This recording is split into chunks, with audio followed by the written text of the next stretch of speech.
हमारा सनातन धर्म बड़ा विचित्र बात कहता है,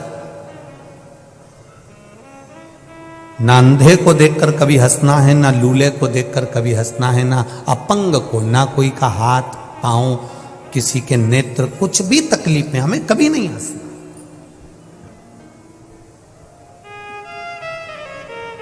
क्योंकि आप भगवान से क्या मांगते हो? भगवान मुझे आनंद देना, बोलते हो कि नहीं बोलते? भगवान मुझे खूब खुशियां देना।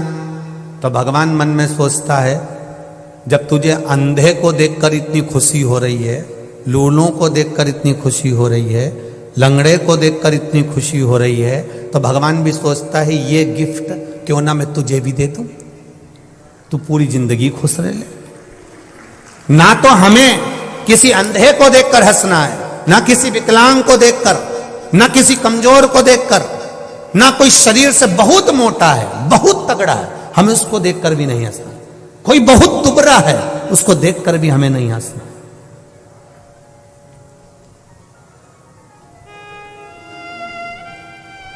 और यदि हम उसको देखकर हंस रहे हैं, हम उसके ऊपर एक उंगली उठा रहे हैं, हम उसको देखकर थोड़ा ठिठोली कर रहे हैं, तो ये तैयारी रखना कि इस कष्ट को भोगने के लिए आपका एक जन्म हो सकता है। 84 लाखवें नंबर की योनि है मनुष्य की। 83,99,999 योनियां काटने के बाद यह मनुष्य की योनि 84 लाखवें नंबर की आती है। 21,600 श्वास रोज प्रतिदिन इस शरीर से निकलती है। 3.5 करोड़ पूरे शरीर में रोम छिद्र हैं। ये 3.5 करोड़ रोम छिद्र भगवान ने दिए। 21,600 श्वास प्रतिदिन शरीर से निकल रही है। 83,99,999 योनियां छोड़ने के बाद मनुष्य की देह मिलती है। और वह मानव की देह अगर हमने केवल निंदा में, बुराई में, चुगली में, गलत कार्य में निकाल दिया तो हमारा जीवन व्यर्थ है, फिर उस जीवन का कोई महत्व नहीं है जो शिव जी ने दिया। करो भजन, घर से भी आओ और किसी के पास में पैसा नहीं है, वो के मेरा मन बहुत करता है कथा में जाने का, पर इतनी दूर हो, मेरे पास ऑटो का किराया नहीं, भगवान ने मुझे दिया है, तू बैठ मेरे साथ में। हो सकता है ये 10 रुपए मेरे कहीं मेडिकल में लगने वाले होंगे, डॉक्टर में लगने वाले होंगे, तो 10 रुपए में तुझे ले जाकर कथा सुना दूं। इससे बढ़कर सुख और क्या होगा? घर से खाली गाड़ी आ रही है, पड़ोसन से पूछ लो चल रही है कथा में, रिश्तेदारों से पूछ लो कथा में चल रहे हो, हम जा रहे हैं कानपुर में कथा सुनने, कल्याणपुर में कथा चल रही है, हम कथा को सुनने के लिए जा रहे हैं, कथा श्रवण करने जा रहे हैं, चित्त से आनंद से कथा को सुनना है, हमको यहां दिखावा नहीं करना है। आपके कानपुर में बहुत कथा होती है, कानपुर वासियों को मेरा नमन है, बहुत बड़े बड़े रूप में कथा होती है, उनको भी नमन है, पर यहां जो कथा हो रही है यहां श्रोता नहीं बैठा हुआ है। ये जो समिति कथा करा रही है, यजमान कथा करा रहे हैं, या जितने भी लोग सेवा में लगे हुए हैं, उनसे एक ही निवेदन करूंगा, यहां कथा सुनने के लिए श्रोता नहीं बैठा है, यहां जितने भी आएंगे वो भोला आएगा और भोला का भगत आएगा, इसके सिवा कोई नहीं। जो शंकर का प्रिय है, जो शिव का प्रिय है, वही यहां पहुंचने वाला, उसके सिवा कोई नहीं पहुंचने वाला। ये तो संबंधों की बात है, किसी के यहाँ शादी होती है, अभी शादी का सीजन चल रहा है, बोलो री जी सही है कि गलत है?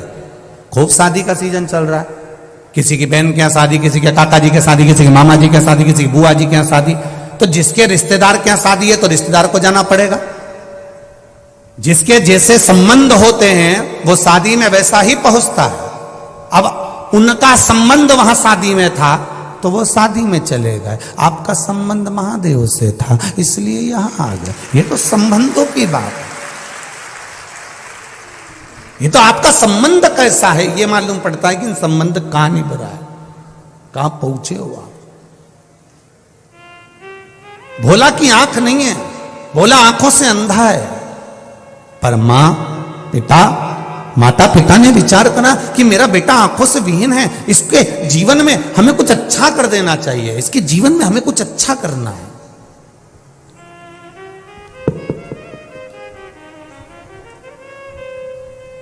खूब अच्छा करने का प्रयास करो। एक आप सबसे निवेदन है, अपने बच्चों को तुम्हारे पास में कितना पैसा है कभी अपने बच्चों को मत बताना। तुम्हारी अटैची में कितना सोना है कभी अपने बच्चों को मत बताना। तुम्हारे पास में कितनी प्रॉपर्टी है अपने बच्चों को मत बताना। पत्नी को भले बता देना, भाई बंधु को भले बता देना, मना नहीं, पर बच्चों को मत कहना कि तेरे बाप के पास में, तेरे पिता के पास में इतनी दौलत है। काहे को चिंता करता है, काहे को टेंशन लेता है। कभी नहीं कहना कि इतना धन, इतना वैभव, इतनी दौलत है। बच्चों से कहो पढ़ाई करो, विद्याध्ययन करो, मेहनत करो और अच्छी मेहनत करो और दिल से करो। और मेहनत कर कर तुम्हारे पिता ने जैसे कमाया है वैसा तुम कमाओ। बाप की जागीर पर कभी ऐश ना करिए। अपने बच्चों को बताओ। भोला के माता पिता ने विचार करा कि भोला एक दिन शरीर हमारा छूट जाएगा और भोला आंख से अंधा है, कुछ करा जाए व्यवस्था, क्या करा जाए। तो उन्होंने कहा कि ये आंख से अंधा लड़का करेगा क्या, ना तो नौकरी कर सकता, ना सर्विस कर सकता, ना कुछ करेगा। एक काम करते हैं, इसको शंकर जी के मंदिर जाना सिखा देते हैं, इसको मंदिर तक ले जाना सिखा देते।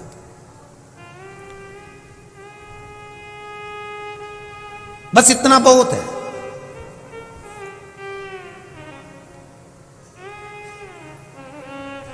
वो भोला के माता पिता ने अपने बच्चे को मंदिर तक जाना सिखाया। आप में से कितनी माताएं बैठी हैं जो अपने बच्चे से रोज कहती हैं कि बेटा एक लोटा पानी भरकर मंदिर चले जाया कर। हाथ उठाओ जरा, सभी हो। जय हो, रख लो जी हो, प्रणाम, बहुत बढ़िया।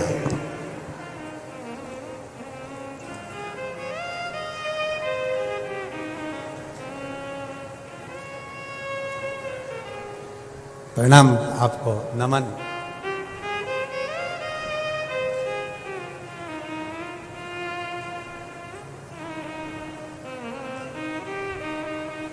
होना चाहिए।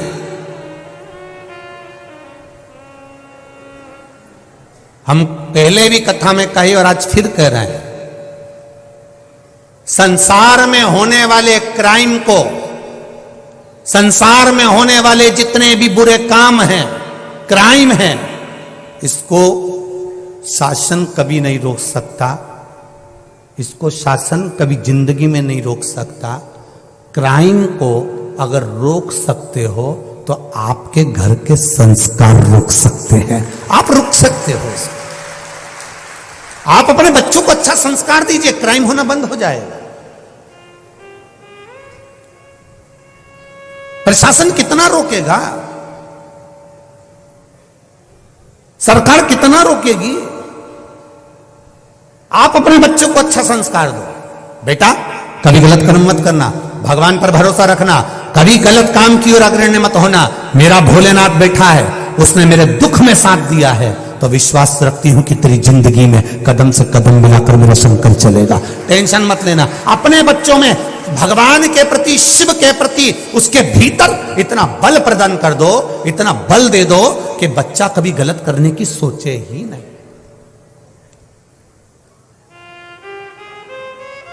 कभी बच्चे, अपने घर के बच्चे कभी गलत मार्ग की ओर जाए ना।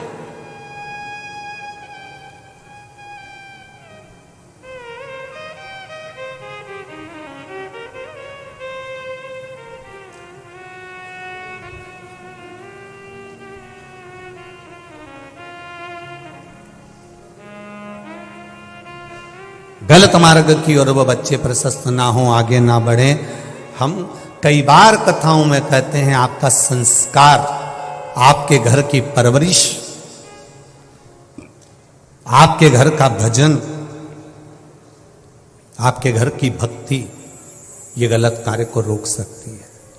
यहाँ इतनी माताएं बैठी हैं और इतने पुरुष बैठे हैं, इसमें 70-80 वाले तो बहुत कम हैं।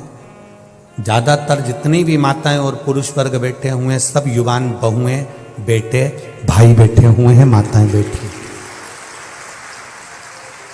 क्योंकि बुजुर्ग माताओं को तो ये लगता है कि भाई महाराज कथा करने आए हैं, ढेर भीड़ हो रही होगी, पैदल भी खूब चलना पड़ता है, तो बुजुर्ग लोग कथा तक पहुंच नहीं पाते। वो कहते हैं हम आस्था पे ही सुन लेंगे, फेसबुक यूट्यूब पर ही सुन लेंगे। पर युवान जो बेटे हैं, बेटियां हैं, माताएं हैं, इनके मन में एक ललकता रहती है कि एक बार मैं शिव महापुराण की कथा शंकर भगवान की छत्र छाया में बैठकर सुनूं, क्योंकि जहां कथा होती है उसकी छत्र छाया में बैठकर कथा का रस तत्व ग्रहण करूं। ये इनके भीतर की जागरूकता करती। अब कहो,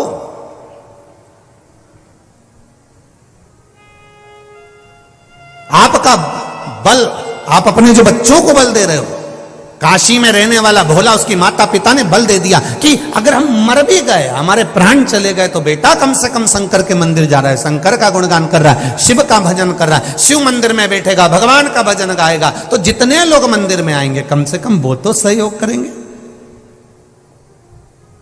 आप लोग जिस मंदिर में जल चढ़ाने जाती होगी ना, 2-4 महिलाओं की तो आपस में इतनी फ्रेंडशिप हो गई होगी, इतनी फ्रेंडशिप कि एक दूसरे के बिना रहे ही नहीं। और कहीं कहीं की तो यहां भी आई होगी तो ग्रुप में आई होगी, हम तो उस मंदिर वाले हैं, वो भी ग्रुप में बैठी होगी कि हम उस मंदिर वाले, हम लोग वो कथा सुनने के लिए।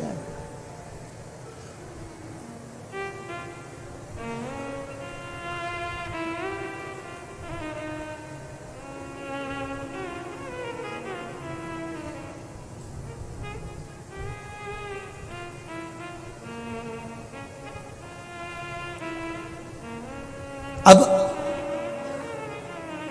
कम से कम मेरे बेटे को शंकर भगवान के जितने मंदिर में आने वाले लोग हैं, वो मेरे पुत्र को देखेंगे, संभालेंगे। हमारे प्राण छूट भी गए तो हमारे बच्चे को कम से कम मंदिर में आने वाले देख लेंगे, संभाल लेंगे। ये जानकर माता पिता ने अपने पुत्र को शिव मंदिर ले जाना चालू कर दिया। बेटा बड़ा हो गया, मंदिर जाते रहे। एक दिन माता पिता ने अपने बच्चे से कहा कि हम पर गांव जा रहे हैं, वहां से आए, तब तक तुम शिव मंदिर में बैठना। माता पिता पर गांव निकल गए और दूसरे गांव से आ रहे थे तो कहीं एक्सीडेंट हो गया और दोनों माता पिता के प्राण छूट गए। भोला शिव मंदिर में बैठा हुआ है, उसकी भक्ति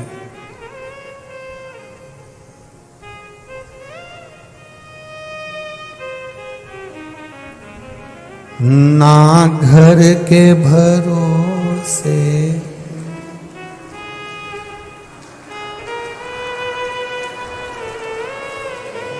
वाह, कानपुर वाला तुम्हें भजन तो याद होगा ही पक्का। धन्य धन्य भोलेनाथ दया करना, मैं तेरे भरोसे हूँ। मेरे बाबा दया करना, मैं तेरे भरोसे ना घर के भरोसे हूँ, ना परिवार के भरोसे हूँ, ना घर के भरोसे हूँ, ना परिवार के भरोसे हूँ। भोलेनाथ दया करना, मैं तेरे भरोसे हूँ। मेरे बाबा दया करना, मैं तेरे भरोसे हूँ। भोला की आंख में आज अचानक जल बरस रहा है। अचानक उसको नहीं मालूम कि मेरे माता पिता मर चुके हैं, मेरे माता पिता चले गए, प्राण छूट गए, पर जल बरस रहा है, नेत्रों से जल बह रहा है, लगातार बह रहा है। भाई वहां रोज जल चढ़ाने आता था शिव जी के मंदिर में। उसने पूछ लिया, आज तेरा आंखों से जल बह रहा है, आंसू निकल रहे हैं, क्या बात है? भोला कहता है, मेरे माता पिता पर गांव गए, अभी तक आए नहीं है। उनका इंतजार करते करते मैं सुबह से थक गया। चल मैं तुझे घर छोड़ देता हूं।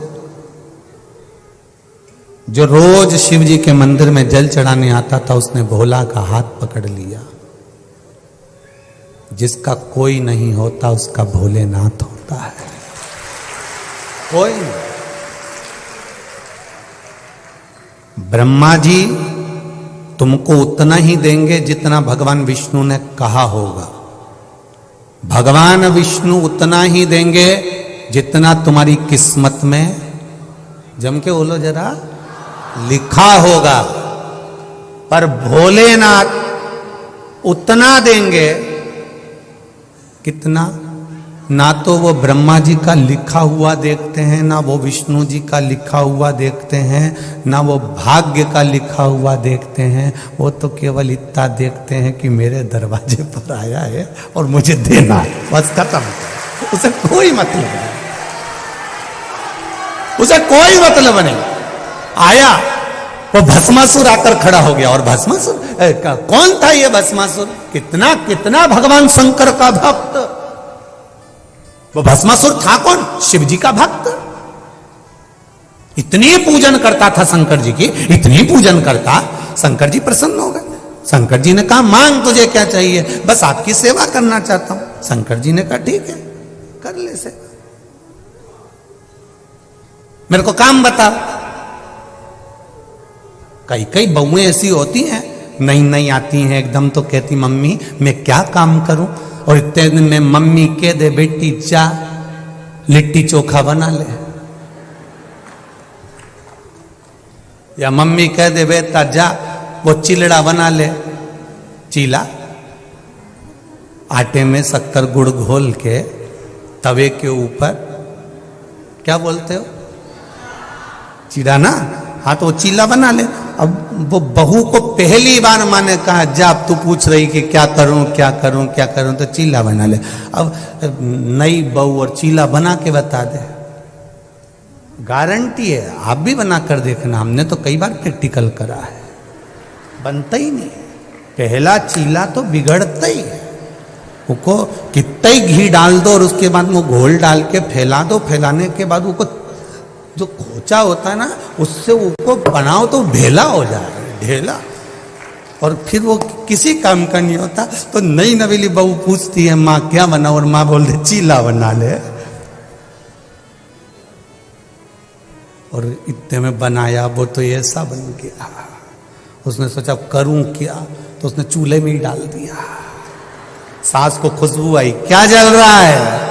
कहीं नहीं, चीला देख के मेरा दिल जल रहा है। अब बोल तो सकती थी कि वो चीला जल गया, अब बोले तो बोले क्या?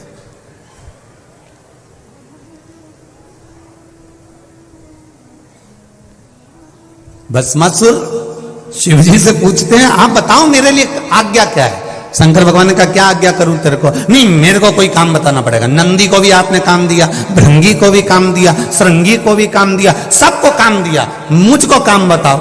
शंकर भगवान ने पार्वती जी से पूछा, अब तू बता इसको क्या काम बताऊं? एक तो इसमें अक्ल नहीं है। शंकर भगवान जैसे ही बोले तो पार्वती जी बोलिए, आपका भजन करने वाला जितना भी है, शंकर भगवान, रावण, कंस, जितने देखो शिव जी के भगत, तुम देखना, तुम्हारे कानपुर के किसी मंदिर में जाकर बैठना, थोड़ी देर जल चढ़ा रही है, इतनी देर में पीछे से कहीं का गया और चिल्ला के हार हार। अब सिर पे पल्लू रखी तो पहले पलट के देखी है कौन है, ऐसा भयंकर चिल्लाया है।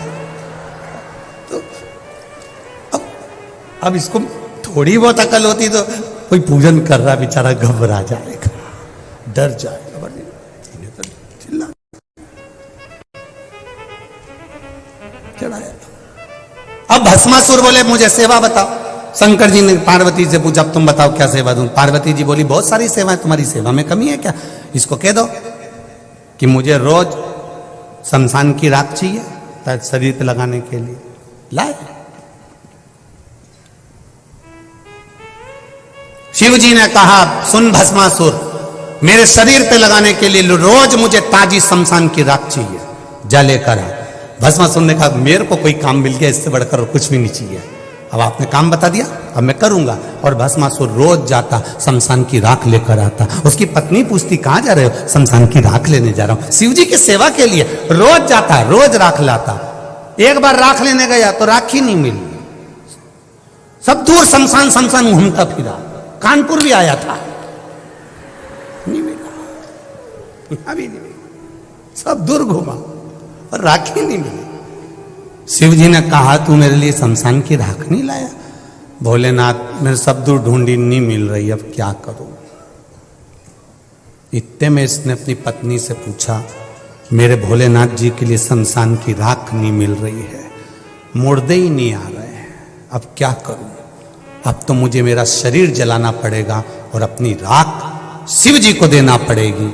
इतने में पत्नी बड़ी चतुर थी, उसने कहा, तुम अपनी क्यों शरीर जला रहे हो? शंकर तो ओघड़ दानी है, तुम कितने शमशान घूम के राख इकट्ठी करोगे? उससे अच्छा है अपनी खुद की फैक्ट्री खोलो, खुद की फैक्ट्री खोलो। उन्होंने कहा, अपनी फैक्ट्री कैसे? शंकर जी से आशीर्वाद ले लो कि जिस पे हाथ रखो वही भस्म हो जाए, राख तैयार, तुरंत तैयार। और राख तैयार तो शिव जी के पास ले जाना, अपनी फैक्ट्री खोलो। पति भस्मासुर ने अपनी पत्नी से कहा, क्या अक्ल दी तूने, कितनी जोरदार, अब नहीं छोड़ूंगा। तो हो गई। अपना कुछ काम चालू करो।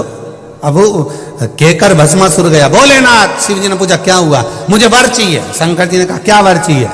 मैं शमशान की भस्म ढूंढ ढूंढ के थक गया, नहीं मिलती है, आपके लिए रोज लाना पड़ती है। मैं अब चाहता हूं कि मुझे वर दो, मैं जिस पे हाथ रखूं वही भस्म हो जाए, तुरंत ताजी भस्म ला के रोज दे दूंगा। अब शंकर भगवान ने भी नहीं सोचा, भोला का भोला नाथ, उनने कह दिया, तथास्तु। ये घर गया, पत्नी से कहा, मुझे वर मिल गया, जिस पे हाथ रखेगा वो भस्म हो जाएगा। पत्नी बोली, मैं भी आई, खिड़की में जाके खड़ी हो गई।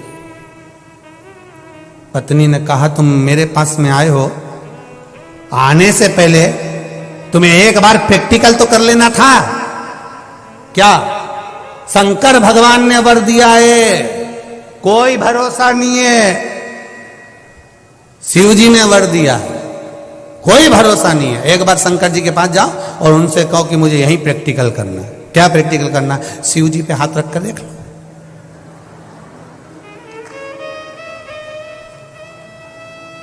भस्मासुर ने कहा, तू बिल्कुल सही बोली है। वो तो आंख बंद करके बैठे रहते हैं, हो सकता है उन्होंने गलत मलत वर दे दिया। मैं अब भी जाता हूं। और शंकर भगवान जहां बैठे थे पहुंच गया। जैसे ही आया, इसका पांव रखते से ही मालूम पड़ गया शंकर जी के कि भस्मासुर आया।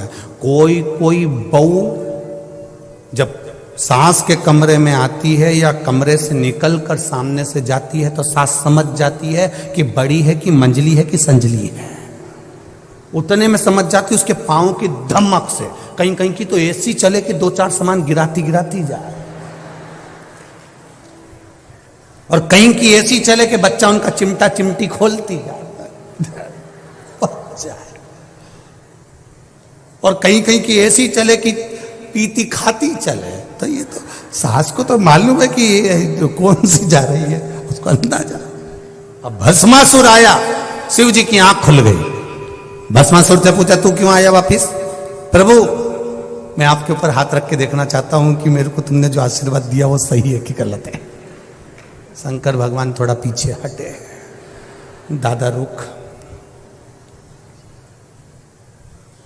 तो मुझ पे क्यों हाथ रख रहा है? मेरी पत्नी ने कहा है जो आशीर्वाद दिया वो पे प्रैक्टिकल करो।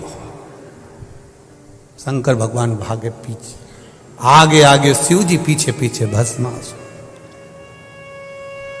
भगवान विष्णु के पास पहुंच गए। नारायण ने पूछा तुम कैसे आए? मेरा शिष्य आ रहा है पीछे।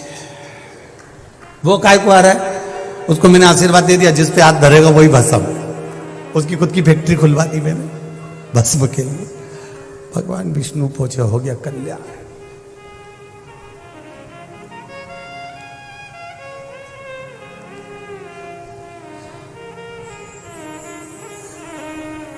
रावण को बाबा तूने लंका दिया रे, भस्मासुर को तूने कंकण दिया रे। रावण को बाबा तूने लंका दिया रे, भस्मासुर को तूने कंकण दिया। उसी ने तेरा पीछा किया भोले बाबा, उसी ने तेरा पीछा किया भोले बाबा। रखवाले मत वाले बम भोले शंकर, गले में नाग बोल बमा बम भोले शंकर, गले में नाग भयंकर। बमा बम भोले शंकर, गले में नाग भयंकर। ओ लाज मेरी पत रखियो सदा भोले बाबा, लाज मेरी पत रखियो सदा भोले बाबा। मत वाले रखवाले बम भोले शंकर, गले में नाग भयंकर। बमा बम भोले शंकर, गले में नाग भयंकर। ओ लाज मोरी लाज मेरी,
बाबा तूने लंका दिया है, रावण को बाबा तूने लंका दिया है।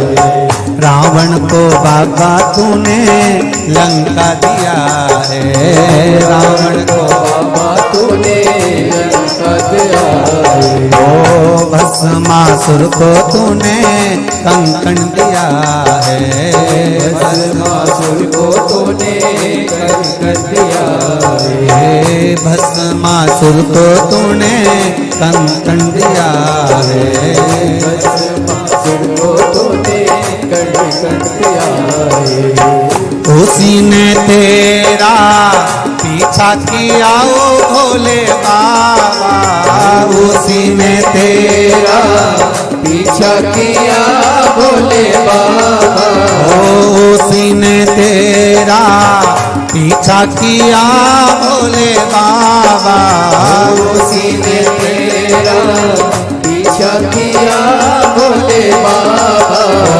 रख लेना रखने वाले बाबा भोले शंकर, गले में नाग भयंकर बमा बम भोले शंकर, गले में नाग भयंकर। हो लाज मेरी पत रखियो सदा भोले बाबा, लाज मेरी पत रखियो सदा भोले बाबा। मत वाले रखवाले बाबा भोले शंकर, गले में नाग भयंकर बाबा भोले शंकर, गले में नाग भयंकर।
गले में भोले तूने नाग सजाया, गले में भोले तूने नाग सजाया, हाथों में भोले तूने डमरू सजाया, हाथों में भोले तूने डमरू सजाया।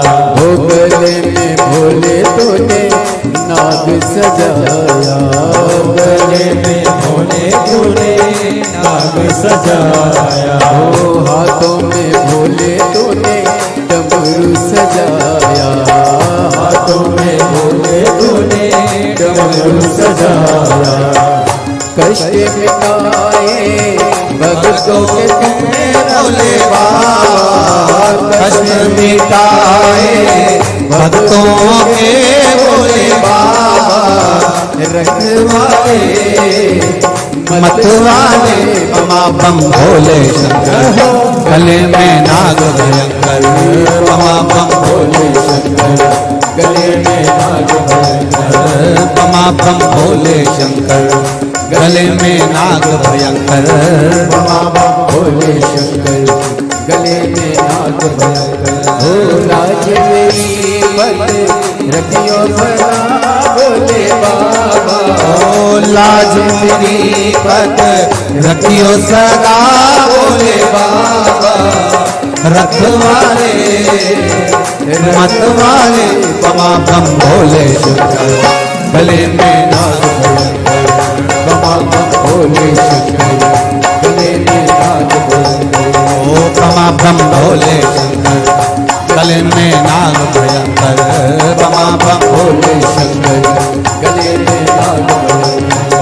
बमा बम भोले शंकर गले में नाग भयंकर, बमा बम भोले शंकर गले में नाग भयंकर, ओ बमा बम भोले शंकर गले में नाग भयंकर, बमा बम भोले शंकर गले में नाग भयंकर, बमा बम भोले शंकर गले में नाग भयंकर, बमा बम भोले शंकर गले में नाग भयंकर।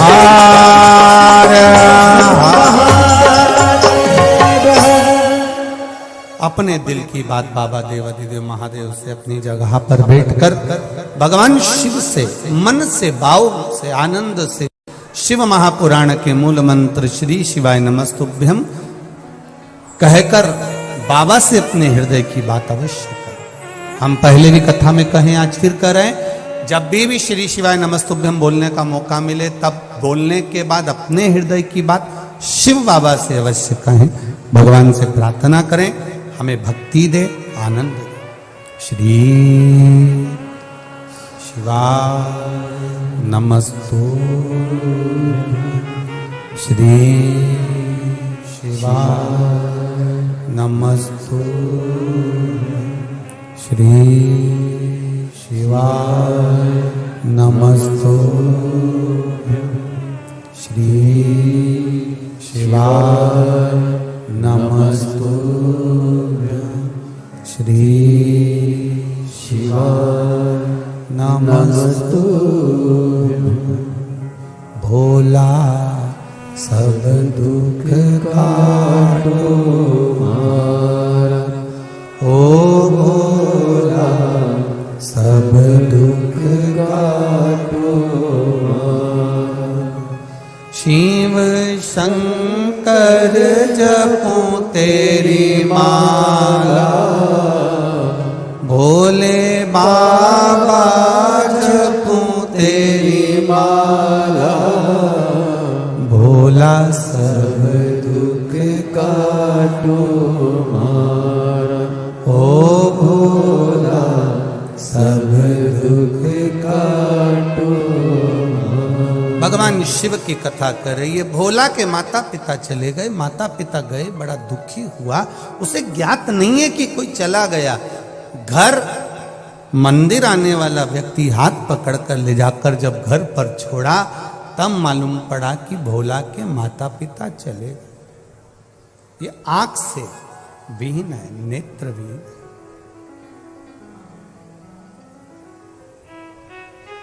है। रो रहा,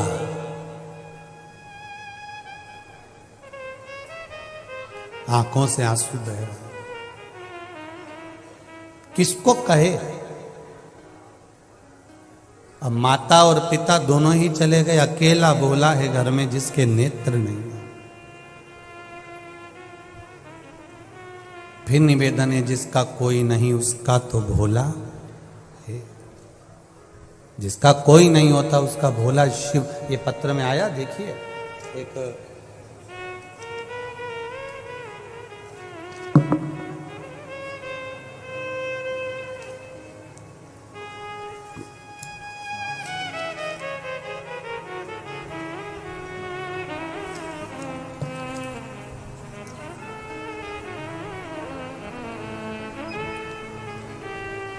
श्रीमती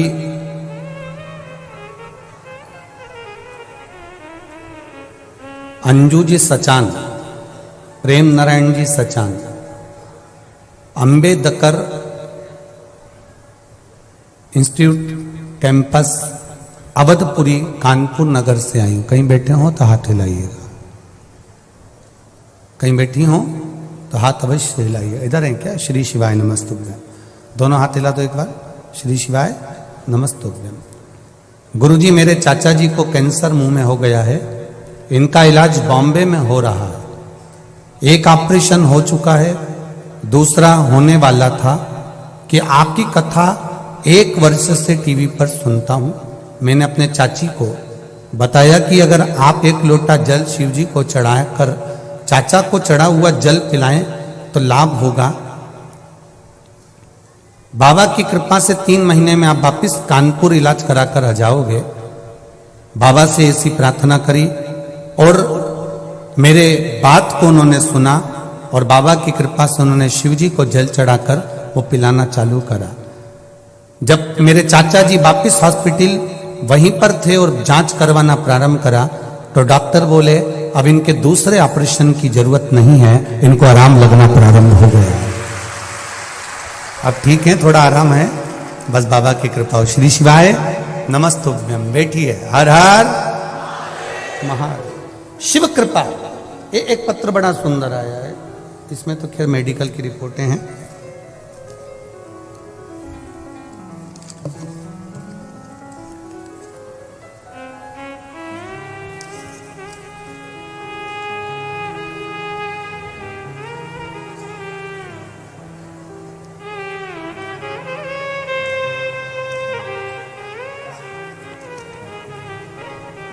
ऋषि शुक्ला, उन्नाव। कहीं बैठे हो तो हाथ हिलाइएगा। ऋषि जी शुक्ला, उन्नाव। कहीं बैठे हो तो हाथ हिलाइएगा। दिख गए क्या? अच्छा, उस वाले पंडाल में। ठीक ठीक है। श्री शिवाय नमस्तुभ्यम। ऋषि जी, पहले तो बधाई, आपको बहुत बहुत बाबा की कृपा हुई, दरोगा बन गए हो। शिव महिमा का क्या बखान करूं गुरुदेव। मेरे पास नौकरी नहीं थी, सारे कंपटीशन में बैठता था, कहीं दौड़ में कहीं मेरिट से बाहर हो जाता था। फिर मेरी माँ ने पत्नी से 16 सोमवार के व्रत करवाए, तब उत्तर प्रदेश में दरोगा की भर्ती की प्रक्रिया चालू हो चुकी थी। व्रत करने के बाद भी क्रम पूरा नहीं हुआ। 2021 के श्रावण मास से 16 सोमवार के व्रत फिर वापिस करे, परंतु गुरुदेव सबके प्रवेश पत्र चालू थे, आ चुके थे, पर मेरा कोई प्रवेश पत्र नहीं आया। तब किसी ने कहा कि पशुपति व्रत चालू करो। पशुपति व्रत चालू करा, शिव जी को एक लोटा जल चढ़ाना चालू करा। बहुत परेशान थे, नौकरी नहीं थी, तैयारी सब कर रहे थे, पर कोई उपाय नहीं। तब बाबा की कृपा से जैसी पशुपति व्रत प्रारंभ कर चालू करा, प्रवेश पत्र बाबा ने मेरा भेज दिया, और केंद्र भी शिवधाम काशी था। उसी दिन भरोसा हो गया कि अब मेरे बाबा मुझे पास कराएंगे। 2 दिसंबर 2021 को मेरा पेपर दिया, शिव के धाम काशी नरेश के दर्शन किए, कहा बाबा बेड़ा पार आप ही करेंगे। फिर बाबा 16 दिसंबर 2021 को पता चला मेरा 160 प्रश्न में से 140 प्रश्न सही थे। ये शिव कृपा है गुरुदेव। पत्नी की, मेरी धर्म पत्नी की जो नानी जी थी, उन्होंने भी कहा कि वापिस पशुपति व्रत चालू करो। फिर पशुपति व्रत फिर चालू किए। बोल बाबा की कृपा देखिए, सारी समस्या का हल एक लोटा जाए। 2 सोमवार की अष्टमी अप्रैल में थी, आप अष्टमी का उपाय बताए थे, जैसा करने का वैसा किया। दूसरे दिन दौड़ हुई गुरुदेव, और बाबा की कृपा से उसमें भी पास हो गया। फिर अक्टूबर में जो अष्टमी थी, उसमें फिर अष्टमी का उपाय करा और मेडिकल हुआ, बाबा ने उसमें भी पास कर दिया।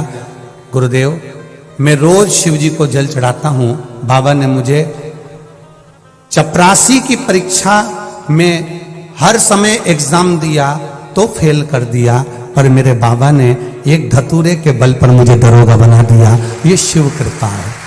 मैं बाबा को धन्यवाद देने उन्नाव से यहाँ आया हूँ। मैं सीहोर आता, पर बाबा ने मुझे यहाँ कथा भेज दी कानपुर में, तो इस भूमि को मैं नमन करने के लिए आया हूँ। बहुत बहुत बधाई बाबू आपको। श्री शिवाय नमस्तुभ्यम। बैठिए। हर हर महादेव। शिव कृपा होती ही ऐसी, उसकी करुणा। हम फिर कहेंगे, कानपुर कल्याणपुर वालों को तो मौका मिला है सुनने का, क्या देगा वो 3 महीने में, ये तो वही जान सकता है।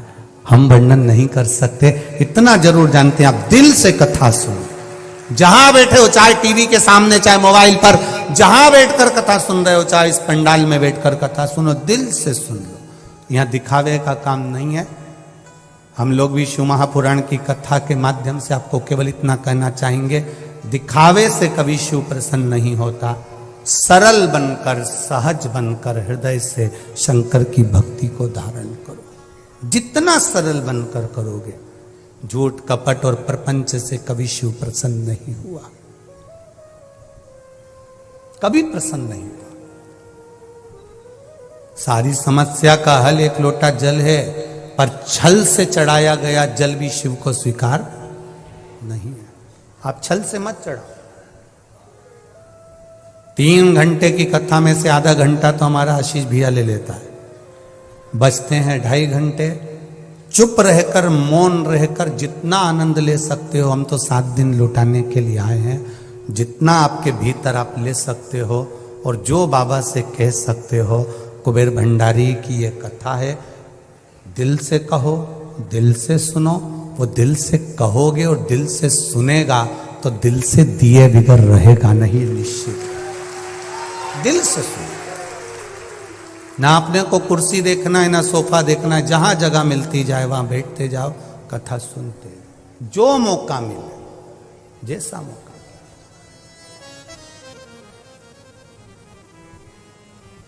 ये मौका फिर नहीं मिलने वाला। बड़ी मुश्किल से कितने सालों के बाद कानपुर की धरा पर यह कथा हो रही है। हमारी भी 6ठी पीढ़ी कानपुर में रही हुई है। हम भी कान्यकुब्ज ब्राह्मण हैं और 6ठी पीढ़ी के बाद कहीं भोलेनाथ ने यह कानपुर की धरा पर बुलाया है तो मुझे लगता है मेरे परिवार में बैठकर कथा बाज रहा। हम भी कान्यकुब्ज ब्राह्मण, यही कानपुर की धरा के दिए हुए हैं। इसी गंगा के घाट के रह निवासी पूर्वज रहे होंगे जो सीहोर जाकर बस गए होंगे, पर उसकी कृपा है। आज परिवार के बीच में कथा हो रही है तो कोई हमारी जीजी है, कोई हमारा जीजा है, कोई हमारा काका है, कोई हमारी काकी है। यहाँ तो सब रिश्तेदार बैठे हुए हैं। कथा का आनंद लेना है, जीवन की सार्थकता ग्रहण करना अपने आनंद के साथ। शिव कथा कह रही है, भगवान शंकर की अविरल भक्ति कह रही है।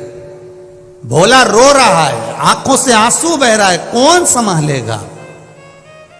सारे साधन भी अगर हाथ से चले जाते हैं तब शिव रह जाता है, शंकर। कौन रहा? जब सतयुग, त्रेता, द्वापर, कलयुग सब समाप्त हो जाते हैं, पूरी पृथ्वी जल में मग्न हो जाती है, तब भी जब कोई नहीं रहता तब मेरा शिव रहता है। एक बुलबुले के रूप में रहता है, एक बिंदु के रूप में रहता है। हम पहले कथा में कहे, आज फिर कहते हैं, पूरे विश्व की भूमि को, जमीन को खोद कर देख लो, उसमें कंकर रूपी शंकर का शिवलिंग जरूर निकलेगा, ये निश्चित है। पूरी पृथ्वी खोद लो,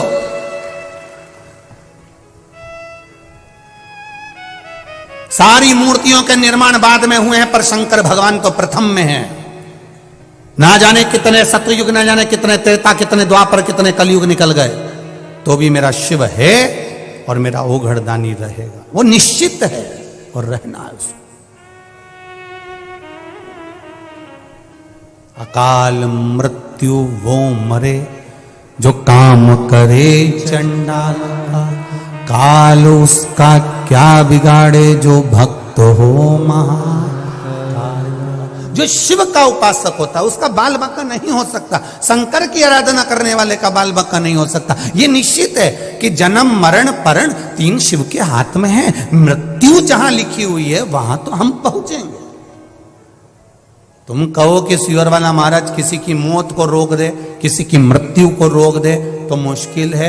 आपकी मृत्यु, हमारी मृत्यु, ये सब परमात्मा ने जो तारीख, जो पल, जो घड़ी, जो दिन, जो नक्षत्र, जो समय, जो परमात्मा ने लिख दिया, वो निश्चित है कि उस पल, उस घड़ी, उस क्षण में हमारी मृत्यु होगी। जो विधान पर लिखा हुआ है उसे कोई टाल नहीं सका।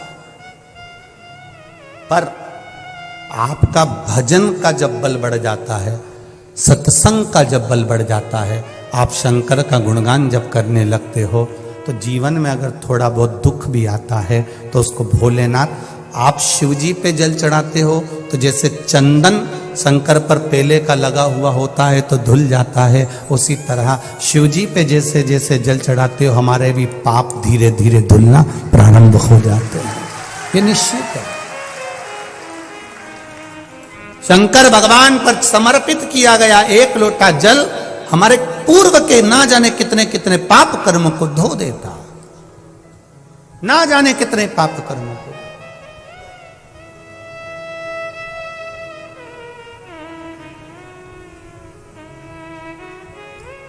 आप चलकर आयो, कोई 80 किलोमीटर, कोई 100 किलोमीटर, कोई 150 किलोमीटर, कोई 200 किलोमीटर, ना जाने कहां से कथा सुनने आयो, कोई 30 किलोमीटर, कोई 50 किलोमीटर। आप जितने कदम चलकर आयो, जितना जितना आप दूर से आए, बाबा ने सुना है आपका, हृदय चित्त धारण करा है शिव। भोला रो रहा है, शिव ने संभाला, परिवार ने संभाला। परिवार जब कोई नहीं, तब भोला रोज शिव जी के मंदिर जाता, पूजन करता, आराधना करता, गंगा नहाने के लिए सुबह सुबह जाता। तो लोगों ने कहा, ओ भोला तू आंख से अंधा है रे, गंगा नहाने जाता है, बह जाएगा, पांव फिसल जाएगा, मर जाएगा, प्राण छूट जाएंगे तेरे। भोला तू आंख से अंधा है, तुझे दिखता नहीं है। ए भोला तुझे दिखता नहीं है, पांव फिसल जाएगा तेरा, तू मर जाएगा, पानी में गिर जाएगा, गंगा में डूब जाएगा। अब एक शब्द भोला का याद रखना, आप सबसे निवेदन है, इस शब्द को मत भूलना। भोला कह रहा है कि मुझे नहीं दिखता, पर मेरे महादेव को तो दिखता है। भोला कह रहा है मुझे नहीं दिखता, पर मेरे महादेव को तो दिखता है। एक बात आप लोगों को कही थी अभी रायपुर की कथा में, अंधे व्यक्ति की हड्डी कभी नहीं टूटती गिर के, आंख वाले टूटते फूटते रहते हैं। भगवान ने तुम्हारी इतनी बड़ी बड़ी आंख दी, उसके बाद भी गड्ढे में गिरी जाते हैं, और अंधा व्यक्ति नहीं गिरता। क्यों? अंधे के पास में एक डंडी रहती है, उससे वो टेक टेक कर देख कर संभल कर चलता है। भले आंख नहीं है, पर डंडी से छू छू कर संभल कर चलता है। और जिसको भगवान ने आंख दी, वो तो अंधे जैसा अड़भंगा चलता, यहां कूद गया, वहां कूद गया, चला चला, सीढ़ी पे चढ़ते चढ़ते लुढ़कते। अब भगवान ने इतनी आंखें दी है, सब कुछ दिया है, चलते चलते तुम रोड पे देखना, तुम जाओ तो सही। जब जाओगे, इतनी भीड़ जब बाहर निकलती है, कोई इससे टकरा रिया, कोई उससे टकरा रिया है, कहीं से टुल्ला मार, कहीं से टुल्ला मार। भगवान ने आंख दी, फिर काय के लिए दी? थोड़ा बच के चलो ना।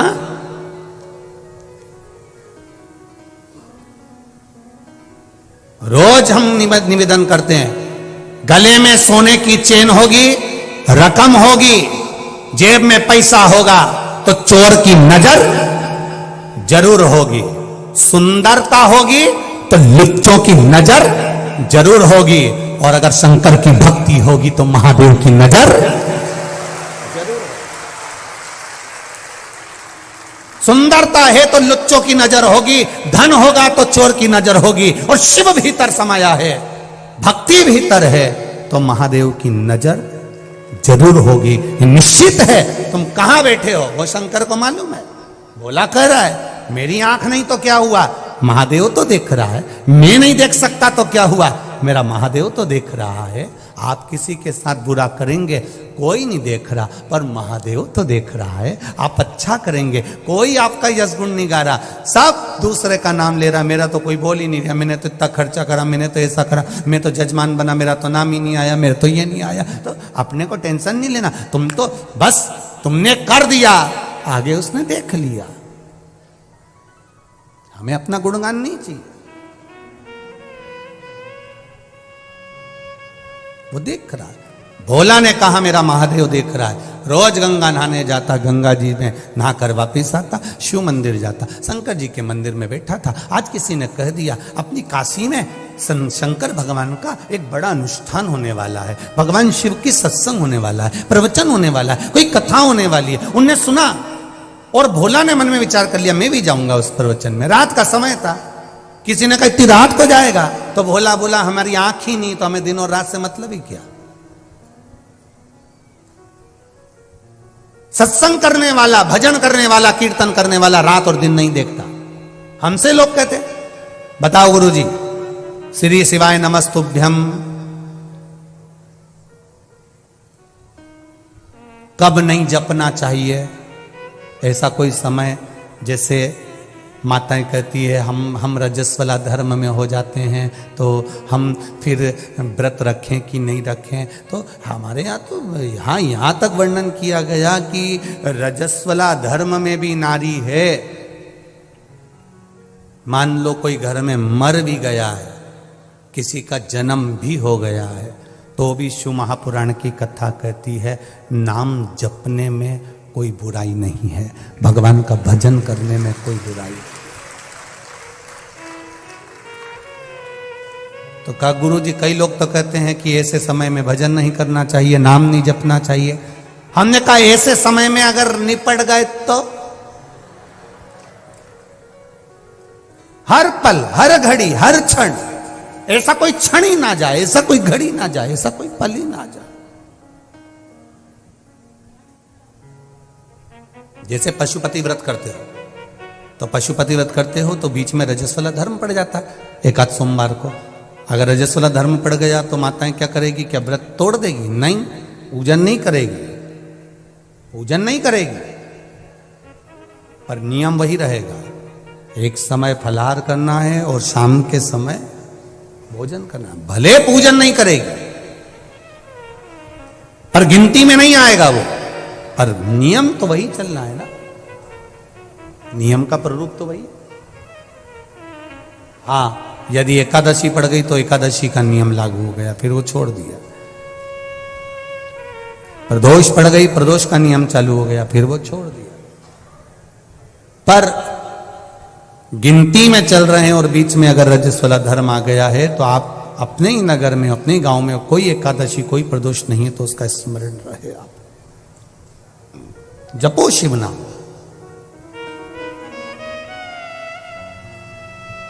कहा मैं सत्संग में जाऊंगा तो किसी ने कहा रात में तो भोला कहता है मेरी तो आंखें नहीं, दिन और रात मेरे लिए बराबर है। भगवान की भक्ति के लिए कोई समय नहीं होता कि सवेरे ही भगवान का भजन करना पड़ेगा, कि शाम को ही भगवान का भजन करना पड़ेगा, कि रात्रि को, कि दिन में। शंकर भगवान की आराधना के लिए कोई समय नहीं है। भगवान विष्णु के बैकुंठ में पट, कपाट, दरवाजे, खिड़की सब हैं। ब्रह्मा जी के मंदिर में, ब्रह्मलोक में कपाट, खिड़की, दरवाजे सब हैं। इंद्र के मंदिर में, इंद्रलोक में सब कुछ है। ब्रह्मलोक में दरवाजे हैं, बैकुंठ लोक में दरवाजे हैं, पर मेरे कैलाश पर जाकर देखना कोई दरवाजा नहीं है, चारों तरफ से खुला हुआ है, सब जगह से।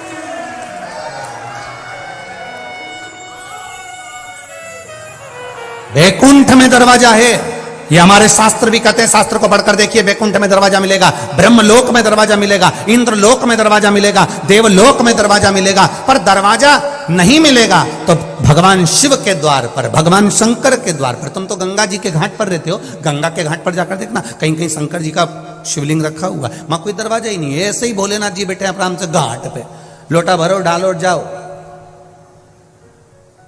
और लोग गंगा जी नहाने के वाले गीले कपड़े से लोटा भर के भगवान शंकर को चढ़ा चढ़ू के वो जा रहा है। शंकर जी भी कह रहे ऐसी खुश रहो, बस आनंद हो, कोई दिक्कत नहीं, दिखावा मत करो, बस अड़भंगा है मेरा से, एकाग्र चित्ता से। शिव ये भी नहीं देखे कि तुमने मंदिर में दिए कितने जलाए, शंकर भगवान ने ये भी नहीं देखा कि तूने अभिषेक कितना करा, शिव जी ने ये भी नहीं देखा कि तूने बेलपत्र कितना चढ़ाया। शंकर भगवान तो केवल इतना देखते हैं कि तूने अपनी जिंदगी में किसी गरीब का हाथ पकड़कर, किसी साधारण व्यक्ति का हाथ पकड़कर उसको उन्नति की सीढ़ी पर चढ़ाने का प्रयास किया कि नहीं करा। हम रह रहे हैं अपनी जिंदगी की मस्ती में, खूब भजन करो, खूब कीर्तन करो, खूब मंत्र जाप करो, खूब स्मरण करो, खूब भगवत भक्ति में डूबो, मना नहीं। पर दिया जलाने से ज्यादा फल मिलता है किसी के चेहरे पर प्रसन्नता लाकर छोड़ देने में। किसी के चेहरे पर स्माइल आ जाए तो उससे बढ़कर कोई फल नहीं हो सकता। हमारी शिव कथा भी यही कह रही।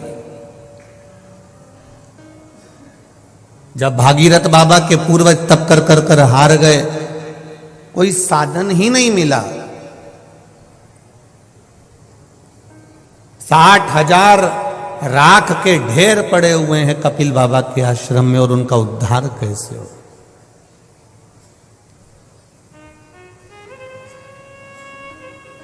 और उनके उद्धार का कोई साधन होना चाहिए। उनका उद्धार हो कैसे? कपिल